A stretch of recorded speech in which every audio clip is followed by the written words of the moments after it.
One, two, three, the lawn feed. Welcome back to another episode of the Lawn Feed Podcast. I'm your host tonight, Vince with Rudalanco, and with me is the one and only Andrew the Dad Bod Lawn. Andrew, thank you for joining me tonight in this episode. Chris is off, as you said earlier, eating cheese curds or something in some state fair up north Minnesota. So it's a big deal or something. Yeah, well, so is this. So if you're right. listening to us, we appreciate you. And tonight's topic, we're going to be, it's a good one, and it's a very important one. We're going to be talking about what are the most common mistakes people are making after they plant seed. Common things of why grass is not growing for them, and making sure you're doing everything the right way. But first, we have to thank our friends at Twin City Seed for powering this episode and season of the Lawn Feed Podcast. Twin City Seed offers elite quality and custom blends of grass seed to homeowners, turf professionals, and MOA. Home of the all-new Resilience 2, Blue Resilience, and Fielder's Choice blends, along with their After Dark series, which is awesome. Their After Dark series of blends that give you the deepest, darkest lawn imaginable. Shipping to all 50 states. Check them out at twincityseed.com. Check the banner on their website for any specials that they may have, like free shipping. I think right now it's free ship 25. And as always, don't forget to use the code here, LawnFeed10, for 10% off of your purchase of your grass seed. I think After Bark, I mean, it is dog friendly after all. So it works. So it works. Yeah. What are we talking about tonight exactly, so everybody knows? I already told you. Were you not listening? I wasn't listening. Oh my goodness. Come on. Well, we're talking about the thing I just mentioned earlier of grass seed care. After you plant grass seed, what we need to do. Well, that's awesome. Make sure it grows nice. Now that I know.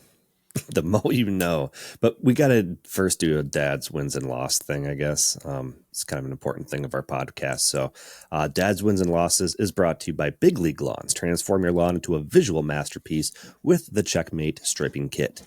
That gets us every time. Effortlessly create stunning professional grade stripes to add depth and dimension to your yard. Head over to bigleaguelawns.com to get your kit and score a discount with our code GRASS15 for 15% off your entire order. And now that I stumbled over that, let's get into it. A lawn feed tradition where we tap into who we are at heart. Dads! This is Dad's Wins and Losses, where we tap into our inner dad bod father figures and highlight some of the recent wins we've experienced as parents, and of course, vent about the embarrassing losses we take each and every day as dads. I love you, Daddy. All right. I think I'm up. I think you're up. I actually texted you guys like 2 weeks ago, or just over a week ago, and said I have a loss or a win. I don't know what it is, but I'm going to call it a win. So it was 2 Fridays ago, and technically it was 4 a.m. in the morning Saturday. I woke up in the middle of the night to what sounded like my dogs out in the living room, like playing with each other, like jumping all around like they do when they're all excited. And I thought that was kind of strange because they have access to a dog door to let themselves out any minute that they want, even in the middle of the night. So I go out there in the living room, and mind you, I am basically butt naked. Okay. I sleep practically butt naked. Does everybody paint that picture? But I go out there and I walk over to the slider door to let the dogs out. And I open the door, and the dogs really don't want to go out, but they're like all hyper. I'm like, what is going on? So I force them out the door. And as I'm doing this, all I have on is like my flashlight on my phone for light to kind of see a little bit out there because there's kids' toys everywhere and whatnot. And I saw something out of the corner of my eye, and I'm like, it must have been just like a shadow from me casting the light on the wall, you know. And then all of a sudden, something whizzed by my head, and I'm like, what in the world? And then I realized there's a bat in the house. And that's why the dogs were going crazy. The dogs were not playing with each other. They were going crazy because there's a bat flying all around the living room, and I'm out there. I didn't know. Oh, my. Luckily, I had the slider door wide open, and I freaked out. And so I ran out of the living room as fast as I could, left the slider door open. I go into my son's room where my wife is now sleeping with my son because she went in there 2 hours earlier with him. And so I bust down the door, and this practically naked dude is in the doorway frantically saying something. My wife's freaking out because she doesn't realize that it's me. And then and so she finally understands there's a bat in the house, and she's like, oh my God. So she takes the kids and she runs down the stairs to the garage. And mind you, like our house is all on one main level. So like the bedrooms are just right off the main living room where this bat's flying around. She takes the kids down there. They get in the car and they shut the door. And meanwhile, I'm upstairs. I put pants on now. I still have no shirt on. And I'm in the living room, and this bat is just flying back and forth. And I have a blanket. Like I'm standing in the entrance to our hallway. And every time it gets near me, I lift this blanket up in the air so it doesn't go down the hallway and try to go past me. And it took about 15 minutes. And this door is wide open. And this bat lands like on the molding right above it. Everything, but it won't go out. And finally it goes out. And after a few minutes of sitting there, I was just kind of like, I think it was like a juvenile bat. It looked really young, small, and like it would land and like look scared. And I kind of felt bad for it. Mm-hmm. But the bat left the house. Dad saved the day. That's why I'm calling this a win, because no one else is willing to stay in the house but me. And Man, the kids were so scared that they wouldn't come back in the house. So they went to Nana's house and slept. And I slept in the house by myself to make sure there was nothing further going on. So, and everything's fine. It was just a one-time incident. I've been in this house for 10 years. I've never had that happen before. So just a lost So bat. why'd you get everyone out of the house for a bat? Well, I wasn't going to. I was just telling my wife, I want to make sure there was nothing in that room too. Cause we like all the doors are cracked open. We don't like shut the doors at night for the kids. So I don't know like if there's more like, and so I wanted to make sure I'm flipping on all the lights so I can see everything. And so my wife just wanted to get the heck out of there, and the kids were freaking out. So yeah, it was just chaos at 4 a.m. Oh, Batman making a big scene. Yeah, they call me Big Daddy Batman now. But I'm calling that a win. And the next one's kind of a win too, but kind of a loss. But my son starts DK tomorrow, which is like pre-K, whatever you guys want to call it, wherever you are. It's before kindergarten, right? But it's full-time school.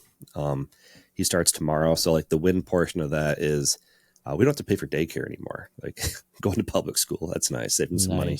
But the loss part of it is like on my day off that I have during the week, he normally is home with us. We don't pay for daycare, and now he won't be home with us on that day off. And it makes me like, at first I was like, I'm gonna be so productive, and I'm really looking forward to that. But now it's here, and it has been getting closer. I'm pretty sad about it. It's, I don't know, as parents, you guys understand. You like, I don't know, it's like bittersweet, I guess you would say. So I'm calling that a loss, but also a win, because he's excited. He's going down the journey of school, and he's ready. So yeah, I couldn't imagine that. It's such a big transition, and like everyone's like, "Oh, don't wish it away. Don't wish." Oh, like I remember with our girls, I was like, "Oh, I just wish they would sit up. Oh, I just wish they would just be able to walk a little bit." And everyone's like, "Don't wish those things, because like you just gotta enjoy the moment that you're in." And I started to, and it's so true. Like I look back now, and they're 4.5. I'm like, how did this happen? Like it's I crazy. just remind myself, every phase of life has something that you don't want anymore and you want to move past, but then it'll turn into something new, and then you'll look back and you'll miss what you wished you no longer had before. So yeah, parenting's crazy, man. You blink your eyes and they're growing up, it seems like. So for sure. Well, speaking of something new, grass seed. Planting grass seed and the aftercare of your newly germinated grass babies. We're going to be talking about all that stuff tonight. We're going to talk about basically common mistakes that beginners or even some professionals might make, like underwatering, overwatering, cutting your grass too soon, not protecting the seed, but like what really means, what does protecting the seed actually mean? We're going to get into the different germination times that Kentucky bluegrass, perennial ryegrass, or tall fescue might have, and the importance of some of these higher end quality blends that like Twin City Seed has, why they're more superior than some of these older blends like the big box store might have with germination times. Especially some of the newer Kentucky bluegrasses germinate a lot faster than the old Kentucky bluegrasses. So we're going to get into all of that. Let's first off start out with watering the new grass seed. So we're if you missed previous episodes or you're not sure how the process goes with everything before this, so like the scalping your lawn and or killing off your lawn and leveling and all that, check out the previous episodes because we do a deep dive into all of that. And if you're questioning what grass seed's best for you, well, we have you on that as well. We just released another episode last week on everything you need to know about grass seed.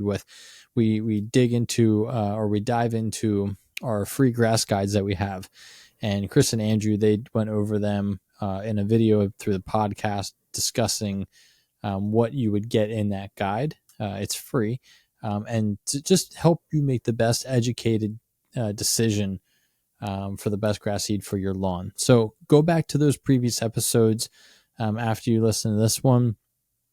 That way you can get on the same page and have all the knowledge you need to do this job right. So Andrew, what do we got? We finally got the seed down. What do we need to do with watering this seed? We need to keep it moist, not soggy wet, and we need to keep it moist, which means we don't want it to dry out. So this means you're going to be doing consistent waterings throughout the day, minimum of 2 to 3. I'm like a 4 times a day guy personally. It all depends on how hot it is too. This is something you should really keep an eye on when you're at your house or wherever you're doing this project, and just make sure things are not drying out. If it looks like things are too wet, you can, maybe dial back how long you're running the irrigation, or possibly even dial back how often you're running it. So I like to do 4 times a day, usually shortly after the sun comes up, kind of like lunchtime, mid-afternoon, early evening kind of thing, so that it just stays moist. So lightly watering. You don't want to have any kind of washouts, any over soakings, anything like that. Sometimes too much water is not a good thing. So also might want to consider looking at the forecast when you're doing a project with rain as well. Some rain is good. A lot of rain can be bad and wash all your seed out. So if that seed is not germinated yet and doesn't have any roots in the ground, you could have an issue with that. So that's great. And say germination happens, right? What should they be doing then? From the time of germination, how much should they be backing off of watering? Should they be backing off of watering? What do you do? There's a couple things to consider here. What kind of what grass types are you working with here? If you're working with like a sun and shade type mix, or like a tough turf from Twin Cities seed type mix, there might be Kentucky bluegrasses in there and perennial ryegrasses and tall fescues. These all have different germination times. So you might be seeing germination after 4 or 5 days, but that might be perennial ryegrass or tall fescue. If you have Kentucky bluegrass in this mix, it might take more like 14 days, 10, 14, sometimes 21, depends. So you kind of have to keep an eye on it and see if there's new germination coming up. And if you're continuing to have new germination coming up with like the Kentucky bluegrass, you have to keep watering it just as frequent as you were until you feel like all the germination that you're going to get is taking place. But once you're at that point, let's say you're just using tall fescue, this 100% tall fescue, and after 7 to 10 days, you see germination and you're like, okay, I feel like I've got a lot of germination happening here. You can start to dial that back a little bit with your watering. So if you're watering the 4 times a day like I do, I cut it back to 3 times a day. And like a day later, I might go to 2 times a day and maybe a little bit more water when I do increase the time of watering. So you're going to kind of slowly go from watering excessively to dialing it back to where you normally would for an established lawn, which you'd get to the point where after everything's established fairly good, you're going to go watering every other day. So you're going to go days without watering completely. So this is kind of a slow transition of dialing it back to get to where it's going to live for the existence of its lawn life. Yeah. And you mentioned sunny. This has been the year for a lot of like shady lawns and questions with shady lawns. And if the lawn is heavily shaded by trees or whatnot, you're not going to have to water a lot Yeah. with that either. Um,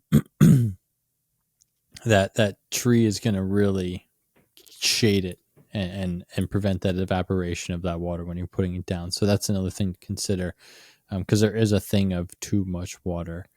I know some people will cover their seed and they'll put straw down, they'll put peat moss down.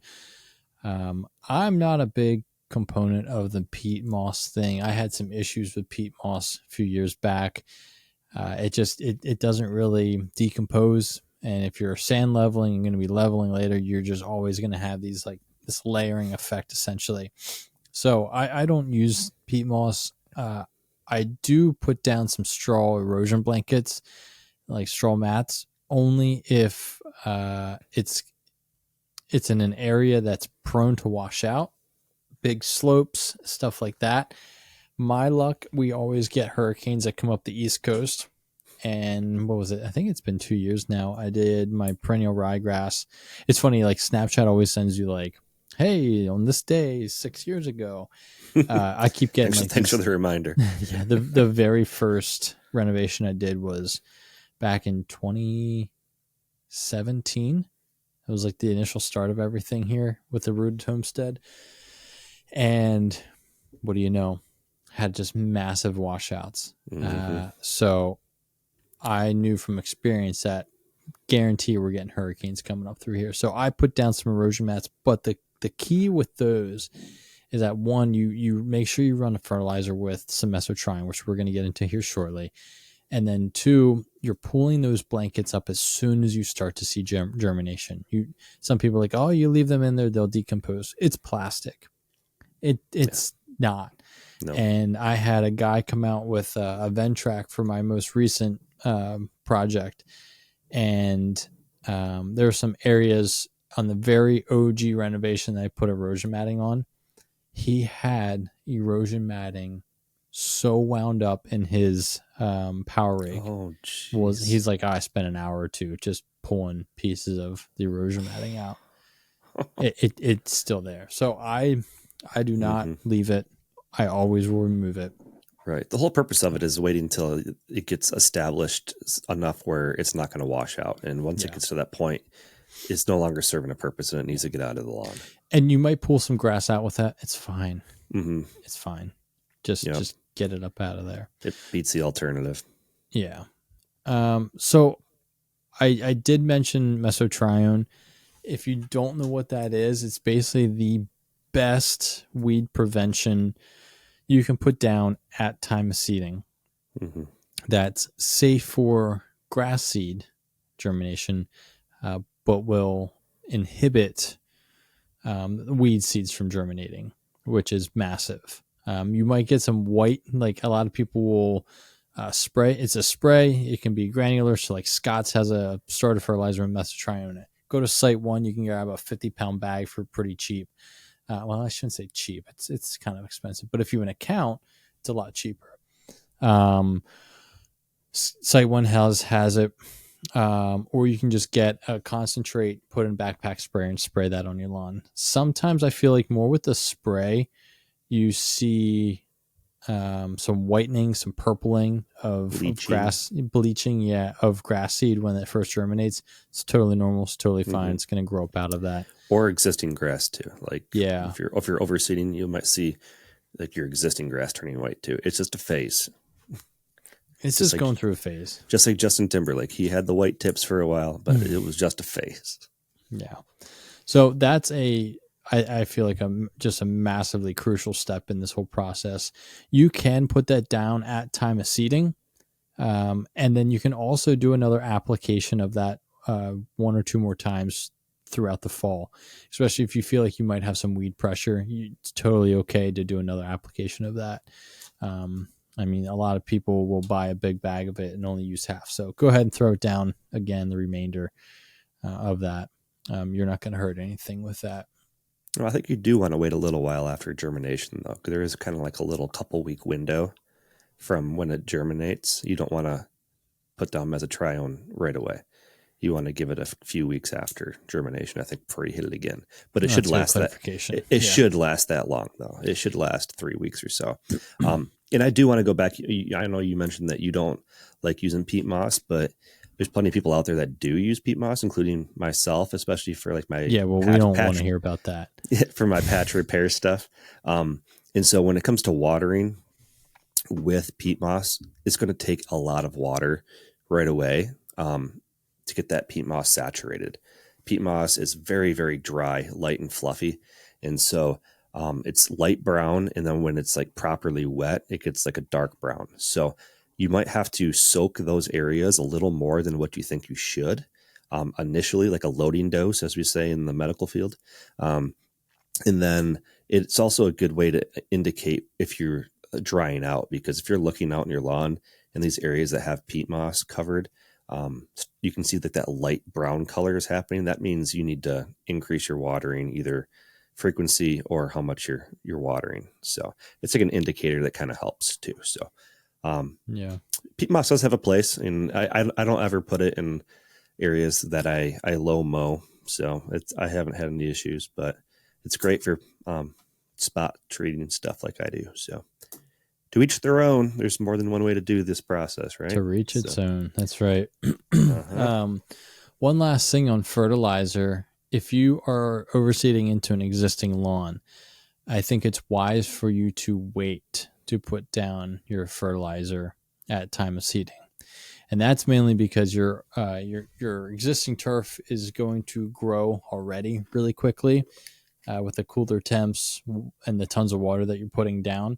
And then you give it a bunch of nitrogen, and it's just going to overtake and grow significantly faster. As the new seed tries to stay moist, germinate, and grow, if the existing lawn starts to grow faster, it could choke it out, not getting the sunlight to the seed, or just going to choke it out from being too tall. So I would, depending on what you're putting down, look at when you're going to potentially see germination. Perennial ryegrass, you're looking, again, we're going to get into that here shortly. We keep teasing that, but perennial ryegrass is going to be quicker than obviously bluegrass. So, if it's perennial rye, give it, 7 days and put down that fertilizer application. Or Kentucky bluegrass, again, like 14 days, and then throw it down. That's mainly for the overseeds. So hopefully that makes sense. And I don't know if this is maybe like too advanced, but I know there's people out there that use plant growth regulator.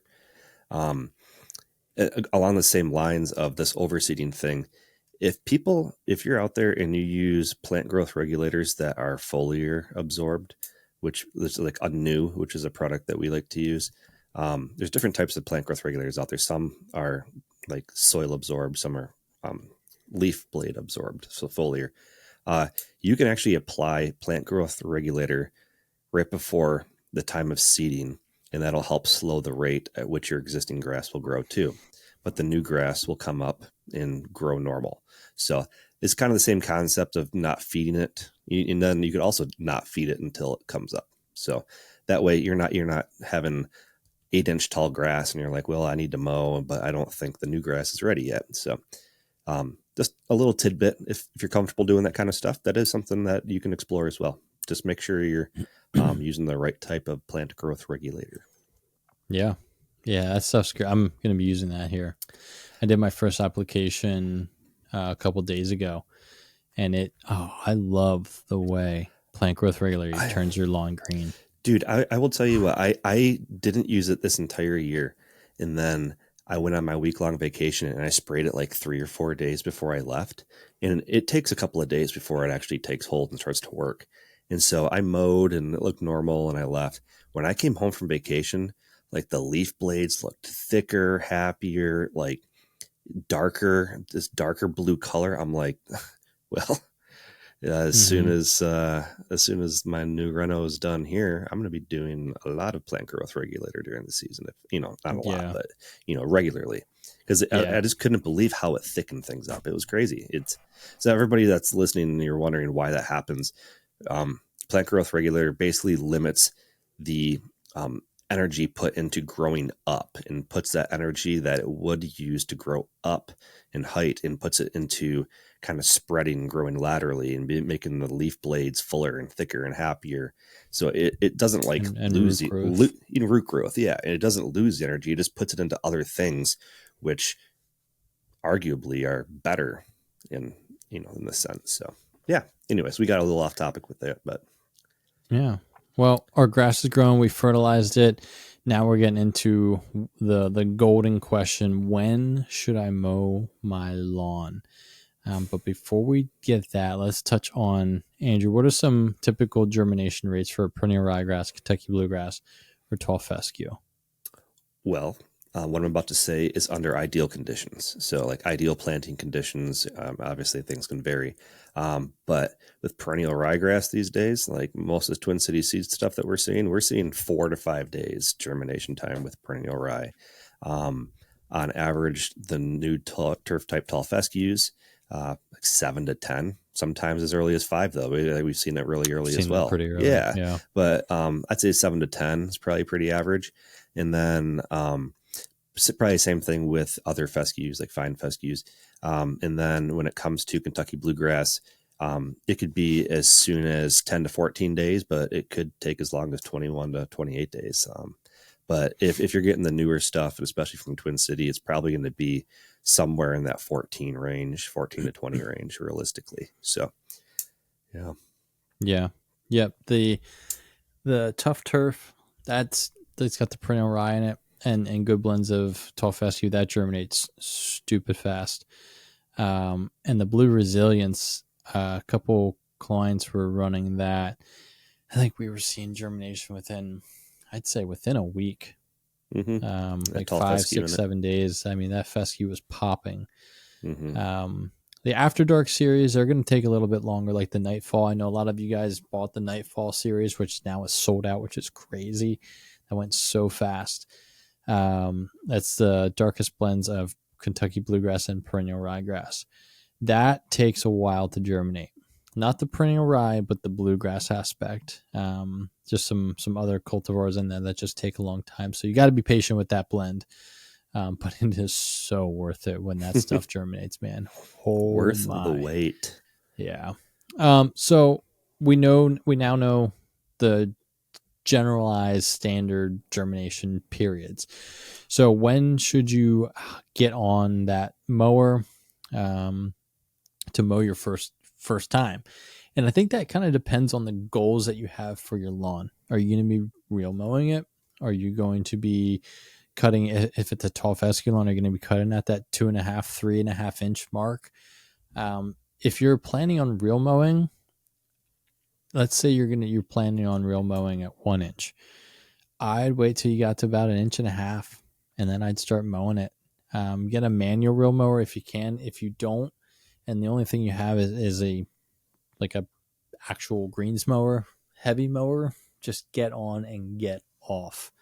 Hold the watering a couple hours before you get on that, and you can mow. You will be fine. I've done it with my lawn, experimented with it, but the key is get on, get off, and then give it some water. If you are planning on mowing some taller grass, just let that baby keep growing. Get it to about 2 inches, 2.5 inches, and then start cutting it. The key with this is once you start cutting your lawn, you're telling it to, okay, now I need to start tillering out. Now I need to start focus on that lateral growth. So it's going to thicken up significantly. A lot of times we'll get a lot of DMs saying like, oh, I planted my seed and look how thin it is. I'm freaking out. I think I washed out and I think I need to go and overseed again. It just give it time. One plant of tall fescue or perennial rye or bluegrass, like it's going to just completely spread significantly once you start mowing and cutting it. So mow it and just watch it fill in over the next week or two. If you get into like 3-4 weeks after you start mowing and it's still pretty thin, then that's a great time to break out the garden weasel. If it's your whole lawn, break out the slit seeder, run that slit seeder and get the seed down, and start the process back over of watering it and trying to get that stuff to germinate. Any other insight on mowing tips there? No, I don't think so. Just make sure you're changing up your mowing patterns. Don't mow the same direction. I mean, this goes for year-round mowing, but I think the key is patience, right? After doing this for years and years, like multiple renovations every single year, it doesn't like. I think we almost look at it too much. Like if you had a renovation lawn and like you visited it like once a week, you'd be like, "This is looking awesome." Like update and like you go keep going back. But when you see it every morning before work, every day after work, you're out in there inspecting it. Like you're like, "Oh, this is not filling in, dude." Why Like, won't you grow? And here I am, like 6 years later, doing multiple renovations a year, and I'm still like, "Oh man, do I need to bust out more seed?"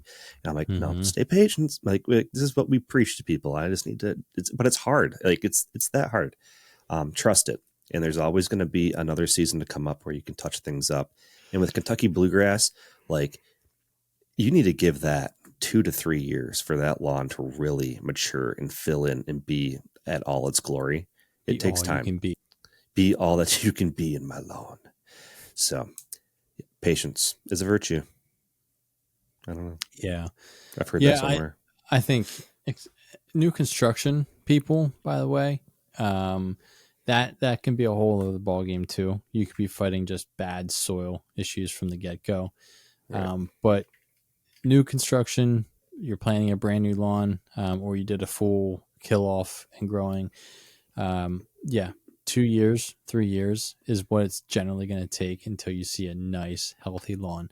You see Pete Denny, us, some of these guys whisper, we go out and we plant a lawn and it looks baller from the second we post it online. We put a lot of time into that. Yeah, the average homeowner is not putting that much TLC and time and attention to it. Especially a full lawn. Yeah. So just give it time, feed it, do the basics as we teach you on every episode throughout the year. And your lawn's going to be blitzing and growing, and you're going to be mowing and happy. I know we have the Big League Lawn. We talk about Big League Lawn stripe kits. If you guys are running a stripe kit, I'd give it some solid time before you throw that stripe kit on, and laying some stripes. I'd say probably like 4 or 5 mows until you put that on to make some stripes. It's going to stripe well, like brand new grass stripes. So nice. It's going to look really good without it. But yeah, I always say you're cutting for a purpose. You're not cutting to show. You're not, and that's when you put the stripe kit on, like you're cutting to show, as I wanted to present it the best you can. The first handful of cuts, those are cutting for a purpose. So it's going to look great and you're going to get overly excited about it. But it's going to stripe so well that there's been times where I've like, oh, I didn't ever put my striping kit back on. I should probably do that. Cause like it was striping pretty good regardless. So but yeah. Yeah. Enjoy the renos, guys. We have a lot of mailbag questions. So this was a pretty short episode, high yield questions, answers. If we didn't get to something that's specific to you, that's what our mailbag's for. So go ahead over there and check that out. But to wrap up, just make sure you come up with a really good water schedule, like we recommended, keeping that seed moist. Make sure you're using a starter fertilizers, and fertilize at the correct time. That mesotrione is going to be crucial during this period. That way you're preventing the weed seeds from growing. You can mow it as soon as you want, according to your height of cut goals. Just get on and get off. Don't try and be some stripe wizard and do double cuts and triple cuts and all these fancy patterns. Just get on, get off. And yeah, just hopefully these steps will help you avoid making common mistakes, and you can DM us and be like, guys, your tips were great, and look at my lawn. Send us pictures. Yeah, send us a post reno pictures, because we love seeing them. Love seeing that you guys have success. So, questions. I think it's time for the Mowtime Mailbag. It's time for the Mowtime Mailbag. Join us as we reach deep into the mailbag and answer your questions. If you would like to have a question answered on the Lawn Feed podcast, head to thelawnfeed.com and submit a question.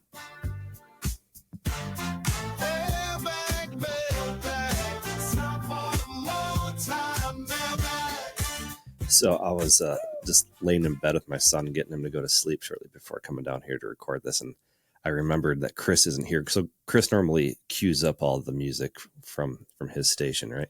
So I had to make sure I had it ready. And so I was getting it on my phone and I played that song or part of it. And the part where he goes, woo, my son, after the song was done, he goes, woo. I'm like, go to sleep. Shut your eyes, go to sleep. But let's reach into this mailbag. First question is coming from Kyle from Roseville, California, talking about grass types. Live in Roseville, California in the upper West Coast transition zone. Right now, I currently have a small front lawn, and I'm working to make it bigger. With that being said, I currently have what I think is some type of tall fescue that I mow about 2.5 inches, and it does really well. When we get to our 100 plus degree days in the summer, my in-ground irrigation winters also tend to be in the low 40s and 50s. The front yard is in peak of summer, will approximately get 6 to 8 hours of sun. Currently looking at potentially going with another grass type such as rodeo blend from Twin Cities Seed. I wanted to get your guys' input on if staying with the fescue would be better for handling the heat, better than a Kentucky bluegrass blend. I currently have about 1,600 square feet of Tiff Tough Bermuda in the backyard, and I real mow that. I bet that's pretty. And would potentially try to real mow the bluegrass if going with that option. Well, sounds like you could have a full reno on your hands, or you could just have an overseed on your hands. So, I haven't experienced rodeo yet. We've been getting a lot of questions about rodeo, which I think is cool, which is a hybrid bluegrass that's supposed to do well in hotter, drought-tolerant situations, right? Yeah, so this Kentucky bluegrass is designed for that transition zone in the U.S. So it has it's mainly for climates with moderate to low water requirements. So like I know in Utah and stuff, like they restrict you to how much water you're allowed to put down, but then they also primarily put down Kentucky bluegrass. So this one is Blue Gem United Kentucky bluegrass and SPF 30 Kentucky bluegrass. It can handle the sun. Yeah, so good disease resistance, density, dark green color. It's from I'm actually looking at their tag right now. Says both for hot summers, cool winters, and you can mow it as low as 0.5 inches with proper management, which actually is pretty impressive. So this could be for you. They have it's new for Twin City Sea, but I think that this could be a good option if you want to stay with that close to Bermuda feel in your lawn. Tall fescue, if you want to be mowing low, I wouldn't, but I know tall fescue, like the Resilience 2, would be a good fit out there because it can handle that hot heat. So yeah. I would go either rodeo or the Resilience 2. Right. And the Resilience 2, you could just overseed right into what you could currently have, because you're not going to be real mowing that. I mean, if you're happy with how it looks, unless you want to do a full renovation, that's up to you. But yeah, with that hodgepodge of fescue in there now, I mean, it probably wouldn't hurt to get rid of it, but we can blend it in and just real mow it, and eventually it'll die off. I was going to say, I don't know Kyle from Roseville, California, but I feel like if he's going to do a full renovation, he's going to end up real mowing it. Mm-hmm. I think I think a lot of us would, especially as long as it's not a huge area. But anyways, good luck to whatever choice you make. And let's go on to Brian D. from New Jersey. Fall care. Love the show and all the info you guys give, and I thank you for it. Quick question. I'm located in New Jersey. Our heat wave just finally broke, and it's now in the 70s and 80s. The lawn looks like it's starting to come back a little. I'm wondering when it would be the right time to start mowing low, dethatching, overseeding without stressing the lawn too much, so I can get the seed to germinate before the first frost. That's kind of your neck of the woods. Yeah. So you're about same location I am.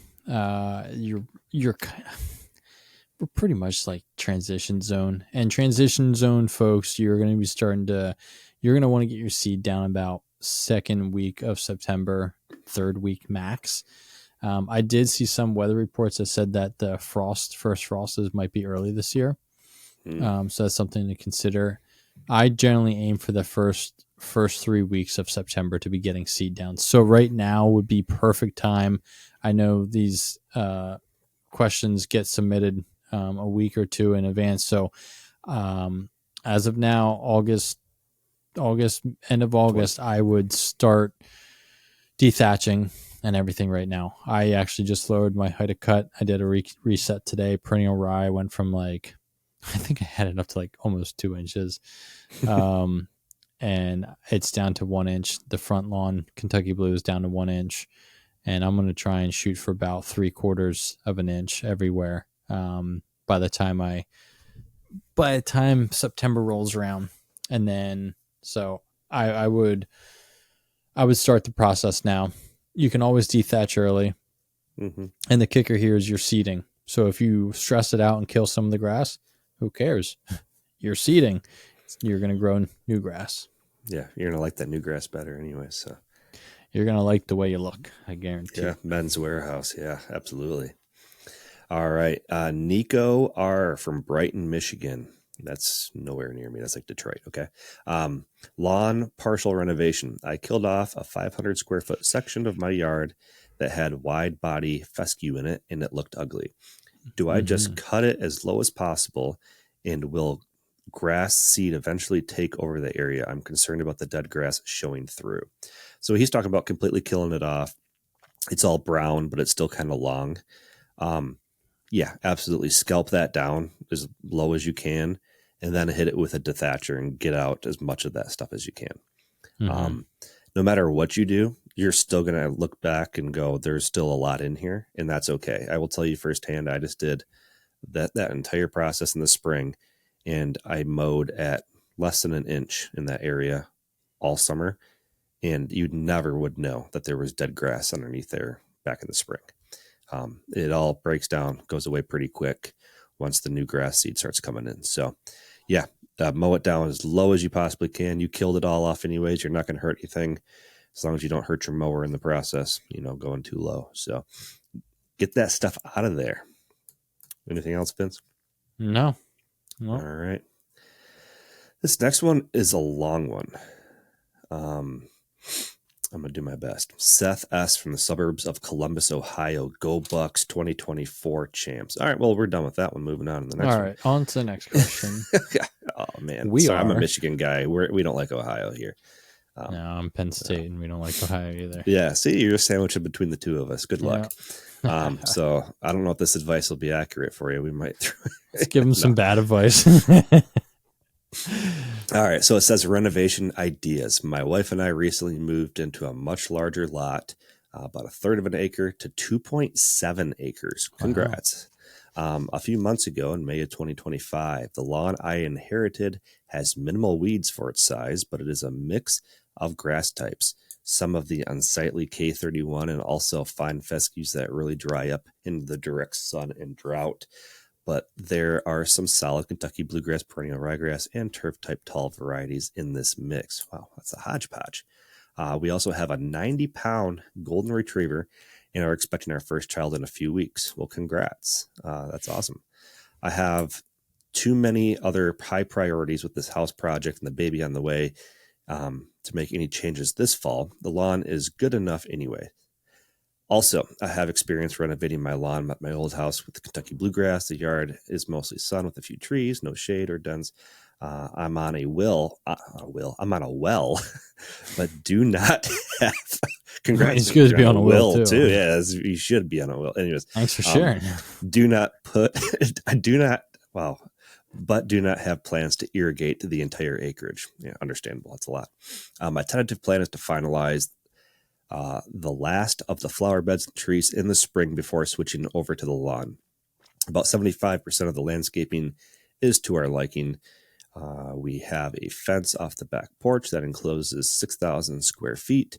What are your thoughts on the following plans? Nuke and completely renovate the 6,000 square feet in the fence with plans to replace the Kentucky Blue Envy or Kentucky Bluegrass perennial ryegrass mix. My goal is to have some self-repair KBG for the dog pee spots and eventually play spaces for the kids. Long-term hardiness is key here. I don't mind giving the area some extra water fertilizer on a regular basis. This area is top priority for fall of 2026. Option 2, nuke and replace sections of the rest of the yard as a hose sprinkler will allow, and low maintenance drought resistance varieties, maybe 10,000 square feet at a time, starting basically right around that fence line. Once established, these sections will most likely be irrigated by rainfall, but I don't mind having some minor fertilization inputs, planning on blue resilience or similar. Also, what are your thoughts on trying to do spring renovations? Okay. Before we get too far here, let's talk about these first two. He's talking about that fenced-in area. I think the fenced-in area is the fenced-in area for a reason. It's like your priority backyard, right? So if that's what you want to have nice, absolutely do what you want with that. Make it nice. So I think that's a great plan. As far as nuking like 10,000 square feet at a time around, like outside of that fenced-in area to try to reach, farther out into the acreage away from your home, it's going to get harder the farther away from your home you get with no irrigation. And obviously priorities. What are your priorities? I think you're going to find out you're going to have a kid and you're going to have a lot less time on your hands than you realize. Ask us how we know.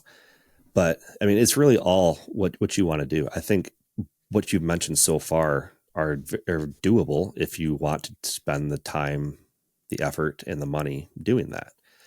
Spring renovations are totally doable. Where did he say he was located again? Oh, Ohio. That's right. Ohio. I blocked that out. Jeez, so there's another option here that he could do. I agree with getting the fenced in area looking good. Mm-hmm. But as far as the rest, for big acreages, I mean, to kill it off, dethatch it, aerate it, not many people are doing that unless you have a power rake and a skid loader or a Harley rake. And I mean, you have some big equipment to be getting this stuff. Mm-hmm. You essentially just want to turn that whole soil over and re-level it and everything like that. That's a huge, huge job. You're better off you're better off with potentially, you could spray it out and scalp it down and then just slit seed into it. Or just, scalp it down and dethatch it, painfully dethatch it that first time, and just aerate the crap out of it and do some heavy overseeds over the next couple years.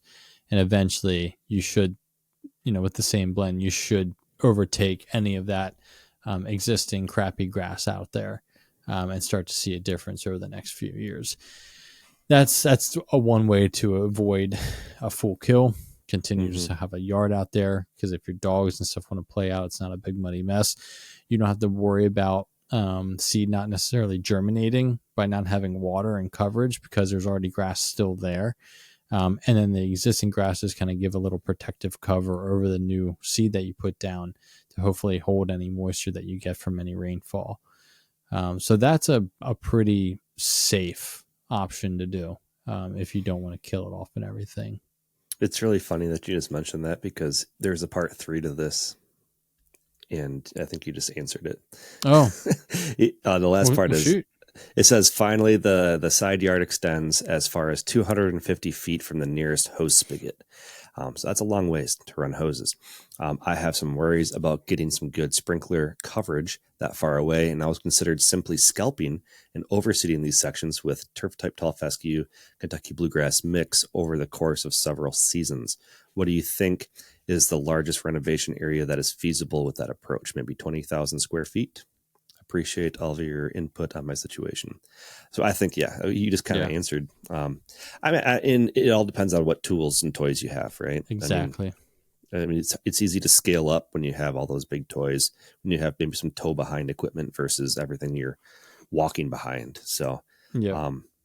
Yeah, I Obviously don't know. killing off and tilling up and all that's always first and best option. And the way I But- see it, start with that fenced in backyard. I think you'll quickly learn that your priorities will change over the next couple of years, and you might be fairly happy with how everything's looking. And you're like, you know what, I don't really need to do that. Or maybe I'll just toss some seed out there to try to get some nicer looking, greener stuff out there.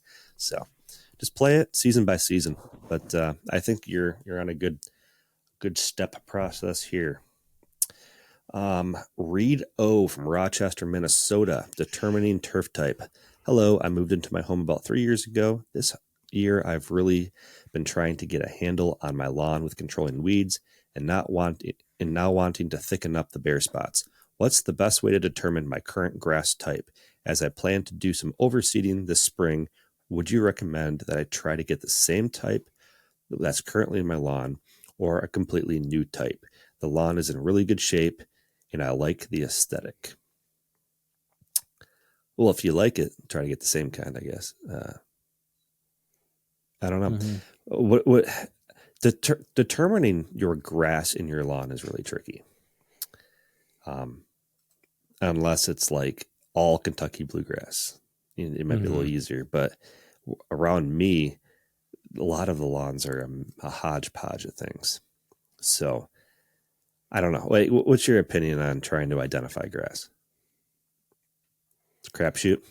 I mean, the older blends, it's pretty easy to tell a tall fescue from a Kentucky blue. Right. But yeah, anything you plant that like from Twin City is going to be completely different than what you have in there now, for the better. Yeah, unless you know what exactly seed was put down in your lawn 3 years ago or more, then I would just start putting in something new in those bare spots, because clearly the grass seed that's in there might look good, but it's not doing the best for that location because you constantly have bare spots. So let's get you something a little bit better that's a little bit more hardy for your microclimate. And if you have questions on that, we have a free guide to kind of help you understand your microclimate and choose the best grass seed for you. Yeah, I would just treat it like it's a brand new lawn. What do we want to put here? And just overseed with that and kind of have that take over time. A couple different overseed sessions over the years. But yeah, check out our last episode. Talk all about that grass guide. Sean from Minnesota, another Minnesota. 2-part question. Hot concrete equals dry, dead, and mossy areas. Shady Oasis from an Ope episode here. I think that means that Ope did a renovation at his house. I think that's what that means. And I think he called it the Shady Oasis. And of course, Chris is not on this episode to answer this question. He said, you guys rock. Figured I'd get the trios suggestions while cracking a beer or two.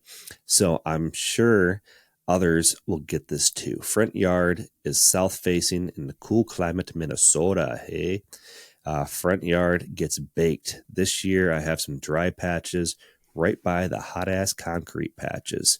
Have some dark green rings around the grass. What do you guys recommend? Let's answer that part first. Dark green rings around the grass. So I was patches. Is that like fairy ring or is it a fungus? Yeah. Because I was reading the question and I'm like, is he talking about like green grass around a ring of brown? Like ring. Yeah. Or is it an actual dark green? Because it could be from the concrete heat. Or if it's fairy ring, that's a fungus caused by too much. Oh my God. Oh, am I blanking on this? Organic material, typically. So if it's fairy ring, you can dethatch, try to get thatch layer out of there. Punch holes with an aeration. Usually fairy ring, it just means you have too much organic material, so you can try to get some of that out of there by doing that and reduce compaction. If you're talking about brownness from the heat from concrete patches, That's an ongoing issue. I don't know. I hand water those areas a little extra Yeah. with the beer in your hand. I don't know. That's what I do. I mean, I think a lot of us have crispy spots around our driveways. Anything where it Oh touches yeah. cement, I it's basically have like inevitable. 7 inches around my Right. whole perimeter of my beside my driveway and my road. Like it's cooked. Yep. So yeah, I don't know. Water is your friend. So Yep. yeah, I like to just go out there and hand water, get away from the kids for a few minutes, enjoy my sanity. Part 2, moss in the shade. Any natural solutions or just use moss killer? Any prevention tips within the soil? Hey there. Hey, cheers and have a couple cold lattes. I mean, there's products out there that just kill moss. I don't know of any organic or natural products. The organic way to do it is to hand pull, dethatch, Yeah, that aerate. aerate. I recommend, if you're going to even use the moss killer, which I have used, and they're pretty good at killing moss, you're going to want to do the dethatch and aerate beforehand and get out as much of that moss as you possibly can first, and then treat whatever's left there with the spray or the granular. And I've had good results, but in my experience, it's going to keep coming back as long as it's shaded or compacted. So you need to figure out if it's super shaded, that's probably going to be an ongoing issue because those areas just don't dry out. And you just need to water those areas less, which can be tough because if you have a zone that is half sun, half shade, you're going to have a lot of water there. Mm-hmm. Any prevention tips within the soil? I don't know if he's kind of hinting at lime, like pH issues, because that can also cause moss. And I think a lot of people that have moss issues immediately just start throwing lime on their lawn, thinking that it's a pH issue. But I think most of the time it's actually just a drainage issue in standing water, lack of sunlight. So the best way to get rid of moss is just to let the sun in. So trim some branches. I don't know. Anything else, Vince? No. All right. Another one from Minnesota to finish us out here. Jeff O from Minnetonka, Minnesota. Lawn height and partial reno. When you said beat the crap out of your lawn, how short do I mow my current lawn before I dethatch? So he kind of had like a 2-part question. So this is the first part. How low do you tell people to mow before doing that renovation process? I always say go as low as you can without hitting dirt. Yep. You don't want to scalp and ruin any grass. The next question is new listener to the podcast and curious if the collective brain trust has some ideas on why my front lawn visually looks like it's falling over or some animal has laid on it overnight. Haha. I've lived here in the Twin Cities of Minnesota for the past 10 years. I've always had this problem. Now my kids are going to college. I have more free time to focus on this problem that has bothered me for the past decade. There are multiple spots in my front yard, no backyard issues. One with clay-like soil and the other with sandier soil. Each gets 4 to 8 hours of sunlight. In the pictures, I progressively get closer to the grass. I usually cut the grass on the highest or second highest setting on my Toro for the summer months.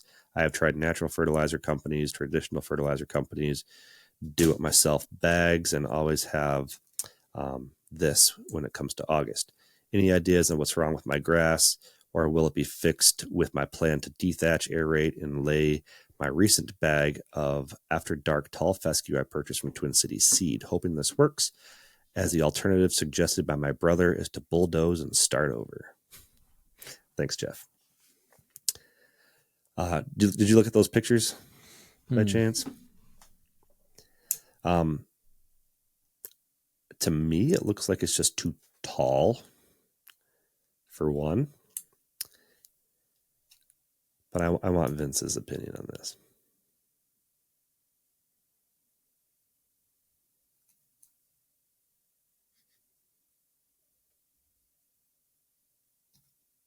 Can't tell if Vince is reading or frozen. Now I'm reading it. It looks like it's just too tall. It looks like fine fescue that's just laid over. It looks dry and needling as well. Yeah, that was kind of how I felt too. It looked like it was too long. Maybe drop a couple notches down on the mower. I know mowing tall is encouraged, but if the grass is laying down like that, it can become a problem. Especially if it's not the thickest stand of turf. It's not naturally going to want to stand up straight necessarily. It's going to naturally kind of want to lay down. So I think your process of wanting to do your dethatch and aerate and overseed is going to be beneficial because it's going to force you to cut that grass fairly low to do this process. And then I think as that new grass starts to come in, you can just make sure you just don't let it get too tall and start to fold over. Yeah. And depending on what type of grass that is, if you're having a lot of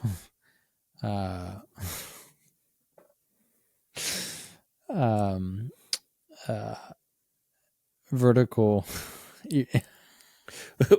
what is going on with you? I just don't know if it's appropriate. No, it totally is. If you're having erection issues in your lawn, you're going to want to do something that's kind of stiffens it up a little bit. Try silica. Silica. Silica is, you can put it down from liquid, spray on. I know Ryan Knorr has a line of silica that I've used before. Spray it on and it toughens up your turf, the blades of grass a little bit better. You can notice a difference within the next day. Interesting. But I think, used it. Oh, dude, it's amazing.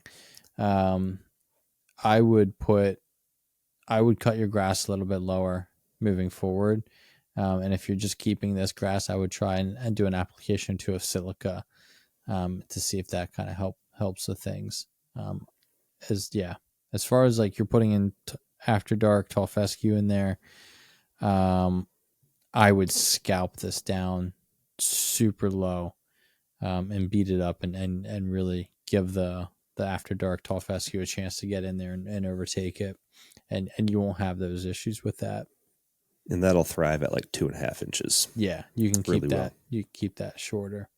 Like I have a lot of tall fescue in my lawn here in Michigan, and I don't cut above 3.5. I guess it's probably 3.5 on the thing, but it's probably like 3.25 inches is what I actually mow during the hottest part of the year, and then I bring it back down to like 2.5 during the active growing season, spring and fall. So, speaking of vomit, there was my buddy has blue resilience, and he mows at like 3 inches, something like that. And I went over there to fertilize it the other day, and I forgot how hard it is to push a fertilizer spreader in tall grass. Oh, like see, I had the opposite effect this year because I've always pushed it through tall grass, and now that I have a part of my lawn super short, I felt like I'm like, am I even pushing anything through this? It's amazing. It feels so good. Yeah.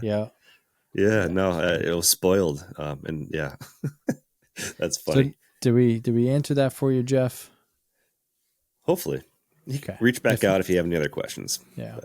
Well, thank you everybody for joining us on this episode. If you stuck around to the end of it, to these Mowtime Mailbags, thank you. Be sure to give us a like and subscribe on our YouTube's channel, and give us a review on any podcast that you're listening to as well. If you are on our website, lawnfeed.com, make sure you check out some swag. We do have a promo code at Brad15. We've seen a good bit of sales coming through here on the swag t-shirts and everything. Everyone's gearing up. But we haven't seen too many Brad 15 codes being thrown out. So that's telling us you're not listening to the very end, and you're missing out on some money, to keep some money, because you're not using our promo code there that we have for you. But we thank you for every purchase you give us. We thank you for every listen, every like, every comment, every Mowtime mailbag. And be on behalf of the Lawn Feed crew, you have a great rest of your week. Good luck in this week of parenting, of mowing, of growing, of planting seed, whatever your projects are. And we'll see you in the next one. See you guys. Should I keep that outro going even longer? Like I just kept rambling. You're mowing, you're blowing, you're growing, you're trimming, Viagra you're for the lawn. Your silica. See you guys. See ya.